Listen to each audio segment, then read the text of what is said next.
Então, pessoal, dando continuidade para nosso assunto, o assunto do último vídeo, eu vou começar uma outra parte de como a gente deve fazer a prescrição de treinamento para alcançar diferentes objetivos. Então vamos lá.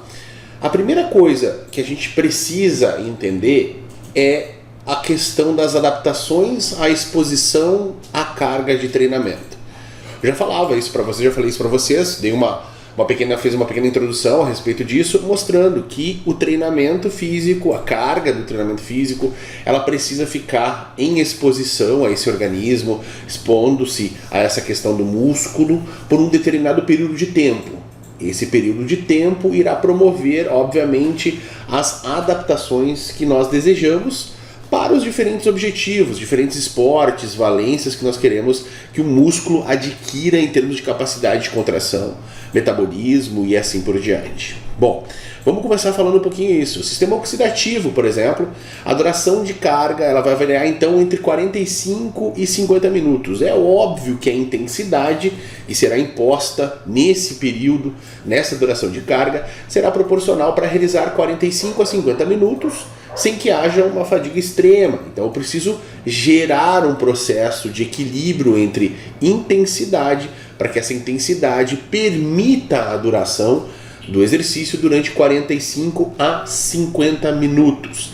Depois, se eu quiser fazer o deslocamento do segundo limiar ventilatório em direção ao máximo de consumo de oxigênio, a duração da carga pode variar entre 20 e 40 minutos e a intensidade, obviamente, é a motora para essa realização de tempo. Eu vou botar uma intensidade que o sujeito consiga realizar entre 20 e 40 minutos, não consiga mais do que isso e nem menos do que isso. Então a intensidade, ela regula, ela é a matriz de realização do treinamento. Conforme eu botar a intensidade mais baixa ou mais alta, eu estarei regulando através da exposição da carga as adaptações que eu desejo. Se eu quiser fazer a potência do consumo de oxigênio, a duração do estímulo então pode variar em torno de 15 a 25 minutos. A resistência glicolítica, a duração do estímulo efetivo será inferior a 10 minutos. Resistência de velocidade, a duração de estímulo de 4 a 8 minutos. Capacidade glicolítica, a duração dos estímulos em cada repetição, em cada tiro, vai ser em torno de 15 a 30 segundos. É extremamente importante que a gente entenda que o treinamento é uma relação de intensidade, de carga e o tempo, a duração dessa carga ao ser exposta no organismo. Eu também falei para vocês que eu iria começar a mostrar umas coisinhas diferentes ali com relação à prescrição de treinamento e é isso que eu vou fazer. Eu vou criar mais um modelo aqui para vocês poderem observar. Então vamos lá de novo para a planilha para a gente aprender algumas coisas, beleza?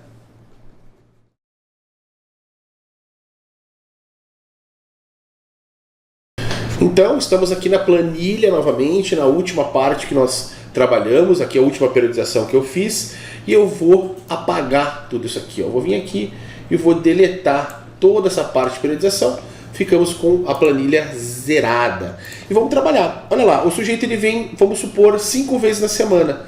Então eu vou colocar 5 vezes na semana para todos os microciclos que eu quero trabalhar. Então eu vou colocar aqui 5 vezes na semana para todos os microciclos, tá? E agora eu vou regular a intensidade, vou regular o trabalho através de outras variáveis. Por quê? Porque dias da semana já está bloqueado para 5 dias em todas as possibilidades de microciclo. Então eu vou começar a escolher o que eu vou trabalhar. Eu quero trabalhar com um número de exercícios? Pode ser que eu não queira trabalhar com o número de exercícios. Pode ser que eu queira fazer sempre o mesmo número de exercícios para cada agrupamento muscular. Por exemplo, vamos começar aqui, vamos seguir essa ordem de divisão full body até o 8º microciclo. Então vamos fazer aqui, ó, um exercício para cada agrupamento muscular até o meu 8º microciclo. Do 8º passa a ser 2, porque eu já estou dividido em A e B, ou pode ser até 3 exercícios, tá? Para cada agrupamento. Vamos fazer 3, que é bem comum as pessoas aumentarem, vamos fazer que seja 3, então. Beleza? E aí aqui, ó, nessas 2 últimas semanas do full body, eu vou fazer uma transiçãozinha e vou colocar 2. Coloquei 2. Então, vamos colocar aqui, tudo certinho. E aqui eu vou colocar 4 exercícios para cada grupamento muscular. E depois a gente vai começar a usar o modelo de periodização baseado no volume, que é o que eu proponho para as pessoas. Volume e trabalho são as duas variáveis que eu acho mais importante. O volume menos preciso do que o trabalho total. Eu prefiro ainda o trabalho total, que é a multiplicação do volume total pela carga levantada. E vamos para séries. Quantas séries a gente vai dar lá? Vamos pensar no seguinte: o cara está lá 5 vezes a semana. Vamos dar 2 séries para cada agrupamento muscular. Vamos começar assim: 2, 2, 2. E vamos ver o que acontece. Quando a gente botar aqui, eu vou botar 3, 3. E vamos botar 3, 3 aqui. E vamos colocar 3 aqui em todas. E aqui vamos manter 3. Tudo 3. Depois a gente vai ajustando, vai regulando conforme a periodização que a gente quer fazer e conforme ela vai se apresentando aqui embaixo na questão do volume. Repetições. Vamos começar tudo com 8 para ver como é que fica. O primeiro impacto de 8 para ver o que acontece. Olha lá. Ó, vamos ver o que. Ó, começou a mudar aqui, ó.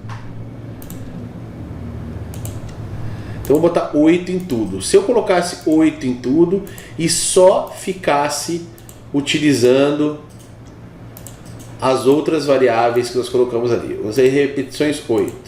Será que ficaria bom? Ficaria legal? Vamos ver aqui no final. Eu acho que ficou muito em bloco. Não tá muito legal não. Mas vamos começar a primeira com 8, a segunda com 10. Vamos botar? 10. Ó, já mudamos um pouquinho. A terceira com 12, vamos tentar? A quarta com 10. Vamos voltar a 12. Vamos subir para 15, para ser o máximo do nosso ponto. Tá? Vamos voltar aqui. Deixa eu apagar aqui, para a gente poder ter a visualização da quebra ali no gráfico. Eu vou apagar aqui, ó, que vai ficar legal para a gente visualizar. Então, ó, fiz 8. Por que 8 foi maior do que 15 aqui, ó? Porque eu tenho um exercício dobrado, ó. 2 exercícios entraram nessa semana. Então aqui me deu uma diferençazinha mesmo eu colocando 8. Por quê? Se eu fizer essa multiplicação dá 225. Quando eu faço essa multiplicação e uso repetições 8, dá 240. Deu bom, ficou legal, tá? Ficou bacana. Aqui só eu achei que ficou muito alto, ó. De 100 para 180 é um volume bem grande semanal. Vamos repetir 10 aqui para ver o que acontece? Olha lá no volume, 150, interessante. Vamos botar 8 para ver o que acontece? Ó, melhor. Então agora eu escalei 80, 100, 120, descansei em 100, 120. Vamos colocar 8 aqui para ver o que acontece? Olha lá, 8 de novo. 120 é igual. Vamos botar 10. Olha lá, 10 deu 150. Agora ficou muito alto lá. Vamos reduzir aqui séries para 2 séries. Botar 2 exercícios, vamos fazer uma série só, para 2 séries para cada um. Interessante, ó, ficou 150, 160. Vamos colocar um 8 aqui para ver o que acontece. Olha lá, 240, muita coisa, muita coisa. Vamos voltar 2 aqui de novo. 160 deu igual, vamos botar 10. 200, interessante, pode ser. Então vejam que a gente vai manipulando o volume, se preocupando com o volume, provocando as oscilações do volume. Vamos colocar um 8 aqui para ver. 8 deu o mesmo resultado, né? Vamos botar um 6. Deixa eu botar um 6. Dá um 120. Vamos botar um 7. Não tenho medo de colocar repetições ímpares, tá? Porque a gente está trabalhando com o tempo, com o volume, com a duração de carga. Então não tem problema a gente fazer quebrada, a gente tem que desmistificar isso. Quando a gente trabalha com esse modelo de periodização, que a gente trabalha com o volume, com o trabalho imposto, o número de repetições pode ser ímpar sem problema nenhum, tá? Sem problema nenhum. Ó, então eu fiz aqui uma oscilação, ó. Subiu, subiu, desceu, recuperei, subi, subi, subi, recuperei. Vamos colocar 8 aqui para ver o que acontece. 8, meu santo onofre. Deu muita coisa. Por quê? Porque eu subi 3 exercícios. 2 exercícios aqui, então, ó. Ficou melhor. 2 exercícios. Vamos baixar para 6. Ó, ficou mais plausível. Bem mais plausível. Então vamos lá. Parará. Botar 2 exercícios aqui. Vamos colocar 8 repetições aqui. Interessante. Vamos botar um 7 para ver o que acontece. 7, melhor, fica mais sensível. Vamos botar um 8 aqui. Muita coisa. 2 exercícios. Então eu vou trabalhando isso ao longo do processo. Isso é muito importante que a gente entenda, são essas oscilações. Vamos descansar? Vamos. Então eu vou botar um 6 aqui. Eita, não descansa 6. Vamos botar o 2 aqui novamente. Isso aí, 180. Vai ter que ser 7. Está muito baixo. Bateu 210, tá bom. Então agora sim vamos começar a subir. Vamos botar 7 aqui para ver o que acontece. 7, muito. Vamos botar 6. 6 deu uma subida drástica, mas não tem problema. Vamos tocar a ficha. Vamos botar 8. Eita, por quê? Porque tem 4 exercícios. Vamos manter 3 exercícios aqui. 360. Vamos botar 6 repetições. Deu igual. Vamos botar 7 repetições. Ó, ficou mais plausível a minha subida. Então entendam que essas variações aqui, elas são interessantes, ó. Porque se eu olhar repetições, fica meio bagunçado mesmo. Se eu olhar séries, fica meio bagunçado mesmo, né? Exercícios também. Mas quando eu olho o volume, que é a nossa variável que a gente está utilizando, fica muito interessante, fica muito bom. Então fica super interessante a gente fazer esse modelo, tá? Claro que demora um pouquinho para vocês entenderem como é que faz essa prescrição, tá? Eu vou fazer uma outra proposta para vocês no próximo vídeo, fazendo uma nova prescrição aí para a gente tentar olhar e verificar essas oscilações, beleza? Então no próximo vídeo a gente fala de novo.